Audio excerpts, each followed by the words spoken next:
அவங்க அந்த அம்மாவுக்கு சம உரிமை கிடையாது, அவங்களுக்கு வந்து சொத்துலையும் கிடையாது. ஆனால் அவங்களுக்கு பிறக்கக்கூடிய பெண் பிள்ளைங்களுக்கு வந்து சம உரிமை உண்டு. இதே இது முஸ்லீம்லால அப்படி கிடையாது. முஸ்லீம்லால வந்து அந்த பெண்ணுடைய சம்மதத்தோட அடுத்த திருமணம் பண்ணா 4 திருமணம் வரைக்கும் பண்ணிக்கலாம். அதுல பண்ணா எல்லாருக்கும் சம உரிமை, சம பங்கு, எல்லாத்துலயும் வந்து ஈக்குவலா போயிடும். இவங்களுக்கு என்ன, இந்த பசங்களுக்கு என்ன செய்யறோமோ அதே தான் அந்த பசங்களுக்கு செய்யணும். இந்த மனைவிக்கு என்ன பண்றோமோ அதே தான் பண்ணணும். மனைவிமார்கள்ல அந்த மாற்றமே பண்ணக்கூடாது. அது வந்து சட்டத்துல இடம் கிடையாது.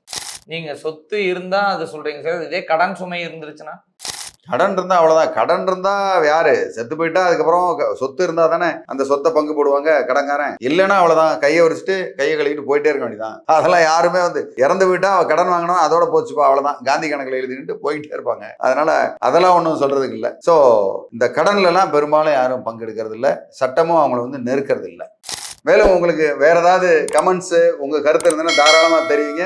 உங்களுக்கு உதவுறது காத்துக்கிட்டு இருக்கேன். நன்றி, வணக்கம்.